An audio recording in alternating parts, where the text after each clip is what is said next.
have to be careful who you compare yourself to. Now, you can't just not compare yourself to others, to successful people, right? Because then you don't have anything to aim at.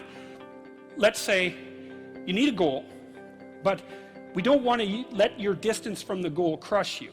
So you got to set up a goal, and then you got to make the goal, break the goal down into parts so that you can move towards it, and you have a fairly high likelihood of doing it. So that's a bit of practical, I wouldn't say advice, it's because it's better than advice.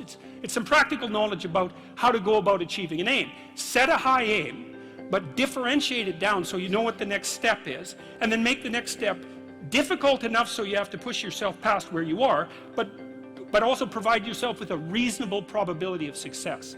It's also what you do with children, right? You want to push them because they need to grow up and be more than they are, right? But you don't want to crush them with constant failure. So what you do is aim high and make the goal difficult but proximal. One of the things I've noticed that around 30, you really have to stop comparing yourself in some ways to other people. And the reason for that is that the particularities of your life are so idiosyncratic that there isn't anyone really all that much like you, because the details of your life happen to matter. And so maybe you compare yourself to some rock star or something like that, and the person's rich and famous and glamorous and all that, but they're alcoholic and they use too much cocaine and they've had 3 divorces, and it's like, how the hell do you make sense out of that? Is that someone that you should judge yourself harshly against or not? The answer is you don't know, because you don't know all the details of their lives. And who do you know that you can compare yourself to? That's easy. You. Yesterday. So here's a good goal. It's something like, well, aim high. And I really mean that. It's like, and we'll talk about that a little bit too. Aim high, but use as your control yourself. It's like, so your goal is to make today some tiny increment better than yesterday. And you can use better, you can define better yourself. This doesn't have to be some imposition of external morality. You know where you're weak and insufficient, where you could improve. Think, okay, well, this is what I'm like yesterday. If I did this little thing, things would be just an increment better.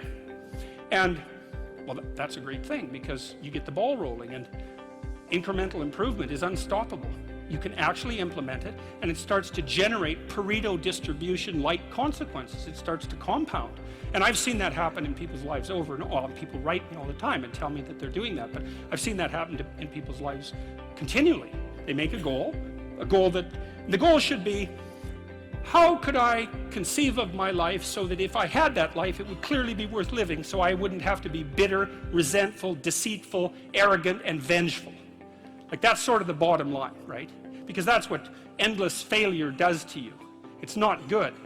And that's what life without purpose and a goal does to you as well, because life is very hard. So you think, okay, well, I need to adopt a mode of being that would justify my suffering. And you can ask yourself that question. What would make this worthwhile? I quote Nietzsche, I think, in that chapter. He said, "He who has a why can bear almost any how." That's a lovely line, man. I mean, it's a lovely line.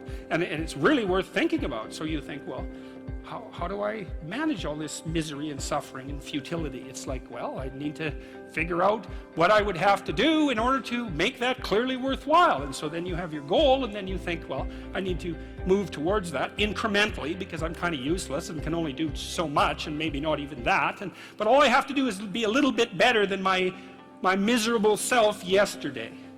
And that'll propel you forward very rapidly, and you can succeed at it, which is also really lovely, because why not set yourself up for success,